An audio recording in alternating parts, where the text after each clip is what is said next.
بسم اللہ الرحمن الرحیم، السلام علیکم ناظرین، امید اور دعا کرتا ہوں کہ آپ لوگ جہاں پر ہوں گے خیر و عافیت سے ہوں گے۔ آج کا دن پھر ایک بہت ہی ہیپننگ دن تھا، اور آپ کو پتہ ہے آج جہاں مخصوص نشستوں کے شارٹ آرڈر جس کا آیا تھا اس کا آج تفصیلی فیصلہ بھی آ گیا کہ جو بڑا وائڈلی ڈسکسڈ ایک ڈیسیجن تھا اس کا آج تفصیلی فیصلہ بھی آ گیا۔ لیکن اس کے بعد سپریم کورٹ آف پاکستان میں بہت بڑی بڑی ڈیولپمنٹس ہوتی رہی ہیں، انہیں تمام ڈیولپمنٹس کو اور تفصیلی اس فیصلے کا ایک اسپیسیفک نقطہ جو ہے اس کو تھوڑا سا ڈیٹیل میں آپ کے سامنے رکھتے ہیں۔ آج تھوڑا سا الٹا اسکیل لے کر چلتے ہیں کہ جو بھی ریسنٹ ڈیولپمنٹس ان کو پہلے ڈسکس کرتے ہیں اور پھر واپس تھوڑا سا فیصلے کی جانب آتے ہیں۔ وسیم ملک صاحب آج جو میرے ساتھ موجود ہیں، and when it comes to Supreme Court reporting تو مجھے لگتا ہے کہ وسیم ملک صاحب سے بہتر اور وہ جو اس کی اینگلنگ ہے ان سے بہتر کوئی نہیں کر سکتا۔ ملک صاحب کیسے مزاج ہیں؟ سب سے پہلے تو بہت شکریہ، یہ کمپلیمنٹ ہے آپ کا، برل کوشش ہوتی ہے۔ نہیں you earned it, it's worth it, totally worth it. سب سے پہلے مجھے ابھی ریسنٹ ڈیولپمنٹس بتائیے کہ اجلاس ہوتا ہے کمیٹی کا، منصور علی شاہ صاحب اٹھ کے چلے جاتے ہیں، ایک خط کی بازگشت ہے کہ خطوں کی دعوت ویسے سپریم کورٹ میں آج کل بہت چل رہی ہے کہ پھر خط کی بازگشت ہے۔ اچھا دیکھیے، اس حوالے سے 3 رکنی ججز کمیٹی کا یہ سارا معاملہ ہے کہ پہلے پریکٹس اینڈ پروسیجر ایکٹ کے تحت 3 رکنی ججز کمیٹی، 3 سینئر ججز پر مشتمل، پھر ایک نیب ترمیمی نیب معذرت کے ساتھ کہہ رہا ہوں پریکٹس اینڈ پروسیجر ترمیمی آرڈیننس آیا۔ اس آرڈیننس کے بعد جسٹس امین الدین خان کو 5ویں نمبر سے اٹھا کے کمیٹی میں اور جسٹس منیب اختر کو باہر کر دیا گیا، تو تب سے کانفلکٹ شروع ہوتا ہے۔ اور ہوتا اسی وجہ سے ہے کہ آج کے روز جو چیف جسٹس قاضی فائز عیسیٰ نے کیا، تو میں اسے سمجھتا ہوں کہ وہ اس آئینی ترمیم جو وفاقی حکومت کرنا چاہتی ہے اس میں سہولت کاری کی ایک اور کڑی تھی۔ 63 ہے، اسی طرف آ رہا ہوں۔ تو ہوتا یوں ہے کہ آج کے روز بھی جب کمیٹی کا اجلاس ہوتا ہے، چونکہ کمیٹی کا جو ایکچوئل اجلاس جو روٹین میں ہونا ہوتا ہے وہ جمعرات کے روز ہونا ہوتا ہے، جمعرات کو بھی ترمیمی آرڈیننس نہیں آیا ہوتا تو چیف جسٹس قاضی فائز عیسیٰ شرکت نہیں کرتے، ہاں نہیں بیٹھتے سر۔ جسٹس منصور علی شاہ، جسٹس منیب اختر سپریم کورٹ میں انتظار کر رہے ہیں بالکل کہ ابھی چیف جسٹس آئیں گے، کمیٹی کا اجلاس شروع ہوگا۔ حضور گھر پہنچ کے بتاتے ہیں کہ میں آج اویلیبل نہیں ہوں، کمیٹی کا اجلاس منسوخ ہو جاتا ہے، منڈے پہ چلا جمعے کو چلا جاتا ہے۔ جمعے کو ترمیمی آرڈیننس آتا ہے اور اس آرڈیننس کی آپ ذرا ٹائمنگ دیکھیے کہ صبح 11-12 بجے کے درمیان خبر آتی ہے کہ وفاقی کابینہ کا اجلاس بھی نہیں ہے اور سرکولیشن کے ذریعے سمری منظور کروائی گئی۔ 2:05 پہ صدر مملکت جو ہے اس کی منظوری دیتے ہیں، شام کو 6 بجے قاضی فائز عیسیٰ صاحب اس پہ عمل درآمد بھی کر دیتے ہیں۔ تو یہ ویل کنیکٹڈ مجھے پوری ایک اپروچ ان کی نظر آئی۔ اب جمعے کے روز پھر اجلاس ہونا ہوتا ہے جسٹس امین الدین خان کے انٹیک کے بعد، جسٹس منصور علی شاہ اس دن اویلیبل نہیں ہوتے، اجلاس آج کے لیے منسوخ کر دیا جاتا ہے۔ اب جب آج اجلاس ہونا ہوتا ہے تو جسٹس منصور علی شاہ آج بھی اجلاس میں شرکت نہیں کرتے، اور آج ہمارے ذرائع یہ بتاتے ہیں کہ جسٹس منصور علی شاہ نے ایک 3 صفحاتی خط لکھا اور وہ کمیٹی کو بھجوایا، اور اس میں انہوں نے ان جو ترمیمی آرڈیننس آیا ہے اس پہ انہوں نے اپنے خدشات کا اظہار کیا، اور یہ چیلنج بھی ہو گیا، چیلنج بھی ہوا ہے، لاہور ہائی کورٹ میں ہوا، اعتراضات ختم ہو گئے، غالباً کل یا پرسوں اس پہ سماعت ہو جانی ہے، اور پھر یہ سندھ ہائی کورٹ میں بھی چیلنج ہوا، حلیم عادل شیخ صاحب نے آج کے روز چیلنج کیا۔ اچھا، جب آج جسٹس منصور علی شاہ اویلیبل نہیں ہوتے تو اس کا مطلب ہے کہ کمیٹی نہیں ہے، آج اجلاس نہیں ہوگا، مگر پھر اچانک وہ جسٹس امین الدین خان اور چیف جسٹس قاضی فائز عیسیٰ بیٹھتے ہیں اور وہ کہتے ہیں کہ آج اجلاس ہوگا، اور وہ بیٹھ کر 2 بڑے اہم ترین مقدمات جو ہیں سماعت کے لیے مقرر کرتے ہیں۔ ایک تو اہم ترین کہ گورنمنٹ کا سروائیول اس کے اوپر ڈیپینڈ ہے، 63 ایگزیکٹلی 63A کی تشریح ہے، اور اس میں قاضی فائز عیسیٰ صاحب اپنی سربراہی میں بینچ بنا لیتے ہیں، امین الدین خان صاحب بھی اس میں شامل ہیں، نعیم اختر اغوان صاحب بھی اس میں شامل ہیں، منیب صاحب اس لیے شامل ہیں کہ وہ پہلے اتھر جج ہیں، اور اس کے بعد وہ ایک ایڈہاک جج جو ہے وہ بھی اس میں شامل کر دیے گئے ہیں، مظہر عالم میاں خیل صاحب، یہ بھی جو ایکچوئل بینچ تھا وہ اس میں انہوں نے سنا تھا، پھر اس کے بعد وہ ریٹائر ہو گئے۔ اب سوال یہاں پر پیدا ہوتا ہے کہ اس میں چیف جسٹس قاضی فائز عیسیٰ جب 18 جولائی کو یہی کیس سماعت کے لیے مقرر کرنا چاہتے تھے، جس کے اوپر ہم نے پہلے بھی بات کی کہ جب مخصوص نشستوں کا فیصلہ سامنے آیا اور سب کو پتہ چلا کہ اب یہ مخصوص نشستیں حکمران اتحاد سے نکل چکی ہیں، تب سے یہ 63A کی تشریح والا نظر ثانی والا معاملہ۔ اچھا I'm sorry stopping جو ہے ناظرین، عجیب بات ہے کہ ہر وہ چیز کہ جو کورٹ رپورٹر یا جو لا ایکسپرٹ ہے، جو وکیل ہے، جو سپریم کورٹ میں آتا جاتا ہے، جو پریڈکٹ کرتا آ رہا تھا وہی چیزیں ہوتی جا رہی ہیں۔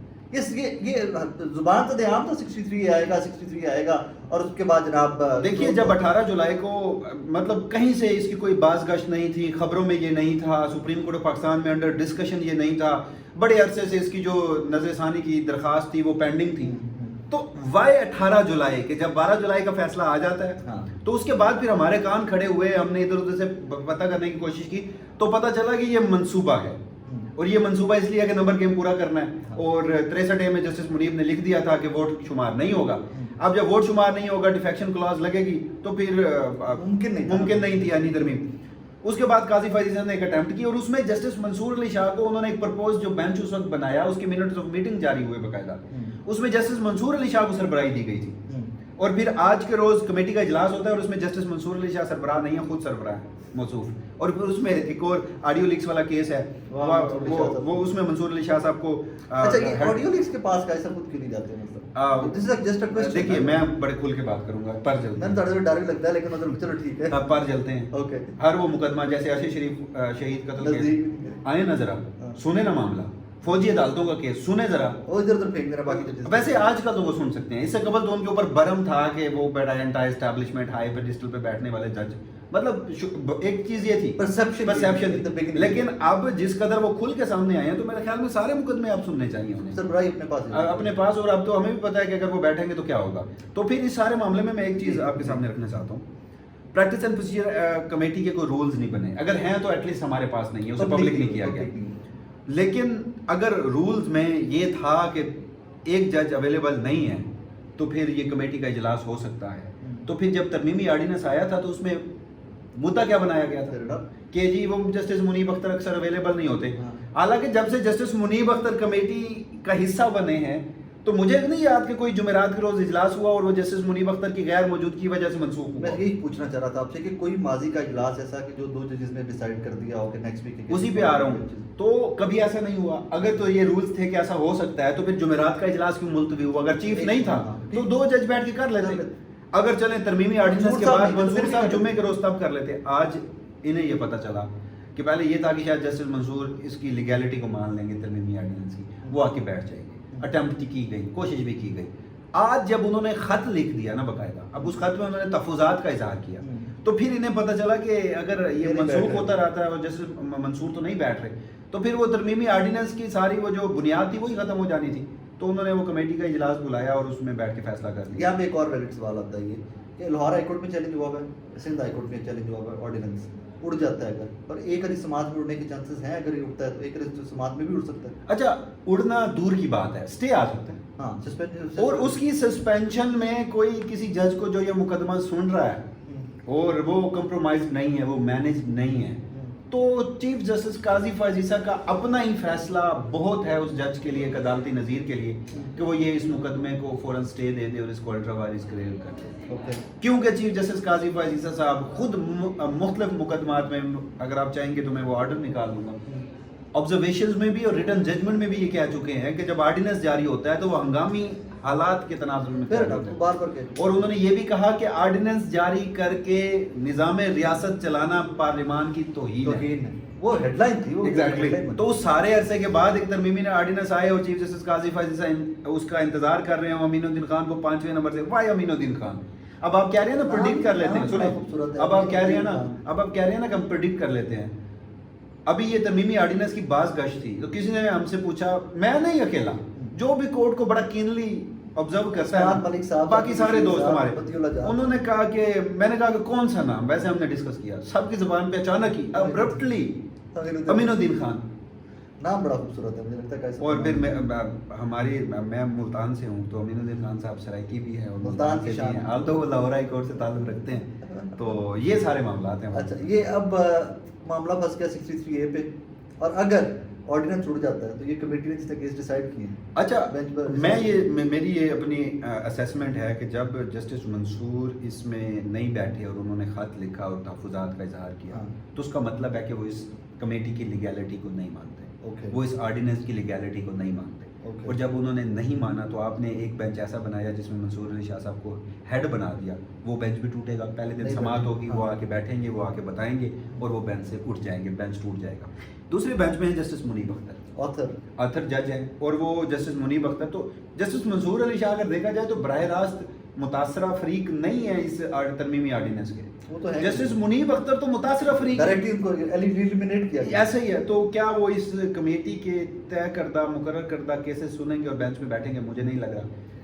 30 نمبر ایگزیکٹلی. تو وہ اور اگر آتھر جج اٹھ جاتا ہے تو دوبارہ کانسٹیٹیوٹ ہوگا. آتھر جج بھی اٹھے کیونکہ ججمنٹ میں یہ ہے کہ ریویو میں ضروری ہے کہ اگر وہ آتھر جج سرونگ ہے, وہ سپریم کورٹ میں موجود ہے, تو اس کا بینچ میں ہونا لازمی ہے. تو ہی از سرونگ. ادروائز وہ اٹھ کے چلا جائے تو وہ بینچ ٹوٹے گا, اور ادروائز کوئی اتھر جج نہیں بھی ہے وہ بھی بینچ سے اٹھتا ہے تو بینچ دوبارہ ریکنسٹیٹیوٹ ہونا ہے, وہ نیکسٹ ریکنسٹیٹیوٹ وہ پھر کمیٹی میں ہوگا اور کمیٹی کا پھر اجلاس ہوگا, اور تب تک اگر یہ مین وائل ہائی کورٹ سے اسٹے آ جاتا ہے, یا اگر اسٹے نہیں بھی آتا تو یہ تو ایک لڑائی ایسی ہے سپریم کورٹ میں جس کی میں کوئی اینڈنگ ہی نہیں دیکھ رہا. اور اسی وجہ سے میں اب گزشتہ ایک مہینے سے کہہ رہا ہوں کہ آپ 1997 مت بھولیے. مجھے بدقسمتی کی بات ہے اس کے بارے میں پڑھتے تھے ملک صاحب, اور اب ہم وٹنس کر رہے ہیں 1997 میں. پھر ایک چیز ہمیں یہ بھی کھل کر بولنی چاہیے کہ پھر 1997 میں جسٹس سجاد علی شاہ جو چیف جسٹس تھے کیا کیسے تھے. اچھا وہ معاملات یہ ہیں کہ ٹھیک ہے اس کی ایسنس میں تھوڑی تبدیلی ہے, لیکن نا جو سملیرٹیز ہے نا وہ بے حد درجہ ہے. تب بھی آئینی ترمیم کا معاملہ تھا, تب بھی P M L N government میں تھی, تب بھی پی ایم ایل این نے جوڈیشری میں ڈسپیوٹ پیدا کر دیا تھا اپنے ذاتی مقاصد کے لیے. اور پھر کیا ہوا تھا, جسٹس سجاد علی شاہ کے ساتھ تھے 3 سے 4 ججز, چیف جسٹس قاضی فائزہ کے ساتھ بھی حالات یہی ہیں. اس وقت کے جو کہا جاتا تھا کہ باغی ججز کی جو قیادت کر رہے ہیں نا وہ جسٹس سعید الزمان صدیقی صاحب تھے. اور پھر انہوں نے کیا کیا, جسٹس سعید الزمان صدیقی کی سربراہی میں جو ججز تھے انہوں نے اپنے ہی چیف جسٹس کو اپنے ہی جوڈیشل آرڈر سے سپریم کورٹ سے اٹھا کے باہر بھیجا. ہاؤ انفارچونیٹ, وہ تاریخ کا حصہ ہے نا, تاریخ کا حصہ. تو اب آپ دیکھیے نا کہ حالات خود آپ اس طرف لے کے جا رہے ہیں. جی چیف جسٹس قاضی فائزہ یہاں پہ تو میں وہ ڈسکشن کل پرسوں کی بیٹھا اور سن رہا تھا, کچھ آپ کے کورٹ رپورٹرز جو سارے ہیں اور کچھ ان میں سے وہ لوگ تھے, وہ کہہ رہے تھے کہ منصور علی شاہ صاحب کو آپ صرف یہاں یہ مت دیجیے کہ سپریم کورٹ میں بیٹھے ہوئے جج ہیں, سندھ ہائی کورٹ میں بھی ججز ہیں, لاہور ہائی کورٹ میں بھی ججز ہیں, بلوچستان ہائی کورٹ میں بھی ججز ہیں, ایوری ویئر ان کی روٹس ہیں اور وہ جوڈیشری ان کے ساتھ کھڑی ہوئی. اور دیکھیں کھڑی ہو بھی کیوں نہ, کہ یار ہماری پورے نظام میں ایک خوبصورتی ہے, یہاں پہ ایکسٹینشن کی خاطر حکومتیں گرتی اور بنتی ہیں, یہاں پہ ایکسٹینشن کے وعدوں کے ساتھ عدم اعتماد بھی کامیاب ہوتے ہیں. یہ ہماری ریسنٹ پاس ہے, کوئی بہت ماضی نہیں ہے ہمارا, یہ حقیقت ہے. لیکن اس میں ایک ایسا ادارہ جو کہ ایک پلر ہے اسٹیٹ کا اور وہ عدلیہ ہے, اور اس کی خوبصورتی یہ ہے کہ ابھی سے ہمیں پتہ ہے کہ 2031 میں چیف جسٹس کون ہوگا, کون سا جج کب چیف جسٹس بنے گا. آپ اس کو افیکٹ کر رہے ہیں. اب پرائم منسٹر ڈیسائیڈ کرے گا کہ کون بنے گا. ایگزیکٹلی, آپ اس کو ڈیسائیڈ کر رہے ہیں. تو یہ براہ راست انڈیپینڈنس آف جوڈیشری پہ حملہ ہے. یہ براہ راست, جب عدلیہ آزاد نہیں ہوتی نا تو پھر آپ کا آئین پاکستان بھی معطل ہو جاتا ہے. پھر جب عدلیہ آزاد نہیں ہوتی تو آپ کے جو بنیادی انسانی حقوق ہیں وہ بھی معطل ہو جاتے ہیں. تو ہم اکثر آپ سے میری بات ہوئی تو میں نے کہا تھا کہ یہ جو آئینی ترمیم اگر ہو گئی تو یہ مجھے اڑتی ہوئی نظر آ رہی ہیں. ہماری ایک ڈسکشن ہوئی تھی, ویڈیو بھی ہوئی تھی. پھر ہم نے جسٹس منصور علی شاہ کا ٹیکس میٹر کیس میں ججمنٹ پڑھا نا, مطلب ٹیکس میٹر کیس میں کیا لکھنے کی ضرورت تھی کہ آئین کے آرٹیکل 8 میں آپ ترمیم نہیں کر سکتے. پیغام تھا کہ انڈیپینڈنس آف جوڈیشری کے خلاف, بنیادی انسانی حقوق کے خلاف آپ آئین میں ترمیم بھی نہیں کر سکتے. لیکن جب آپ اس طرح سے چھیڑیں گے تو پھر یہ لڑائی اسی طرح سے ہوگی کہ ایک شخص بیٹھا جو عدلیہ کا سربراہ ہے. 2 چیزیں ہیں, مطلب میں تو موٹی موٹی اس پہ بات کروں گا. 2 چیزیں ہیں, اگر یہ پیٹرول اسی طرح چلتا ہے تو پھر یہ 8 ججز کو گھر پر جانا چاہیے. اور صرف 8 نہیں سر, اگر گیو اپ کرنا ہے تو پھر سارے کرو سر. 8 بھی نہیں تو پھر آپ دیکھیں گے کہ پتہ نہیں کتنی ہائی کورٹس خالی ہو جائیں گی شاہ جی کے ساتھ. اور میں تو اس حد تک قائم ہوں کہ اس نیب ترمیمی, نیب کہہ رہا ہوں بار بار معذرت کے ساتھ, وہ ہمارا یہ جو پریکٹس اینڈ پروسیجر ترمیمی آرڈیننس ہے, یہ جس طرح براہ راست عدلیہ کی آزادی پہ حملہ ہے. اور اگر کوئی آئینی ترمیم ہوتی ہے اس پہ اگر کوئی جج بیٹھ کے نا اس کے حق میں بیٹھتا ہے نا تو سر پھر میرے پاس دلیلیں بہت ہیں کہ ہم کسی روز ویڈیو کر لیتے ہیں کہ جن ججز نے اس ملک کے ڈکٹیٹرز, فوجی آمز ویلیڈیٹ کیا, جن کو پی سی او کے تحت حلف اٹھایا, تو موجودہ لمحات میں یہ جو آئینی ترمیم اور یہ جو اس طرح کے آرڈیننسز ہیں یہ اس پی سی او سے بھی زیادہ خطرناک ہیں. تو جو پی سی او کے تحت جج حلف اٹھا گئے تھے ہم انہیں برا بھلا کہتے ہیں. موجودہ وقت میں بھی جو جج اس طرح کے اقدامات کے ساتھ ہوا تو وہ پی سی او کے تحت حلف اٹھانے والے جج سے بھی بڑا بدتر ہے. لاسٹلی صرف ایک اور ڈسکس کر لیں تھوڑا سا. ایک نقطہ وسیم ملک صاحب نے پکڑا تھا ڈیٹیل ڈیسیجن, میں نے بھی صبح ہی پڑھا لیکن وہ نقطہ مجھے سمجھ نہیں آ سکا. ریزن آبویسلی کہ میں کورٹ کو اتنے عرصے سے کور نہیں کر رہا, میں وہ لینگویج نہیں سمجھتا.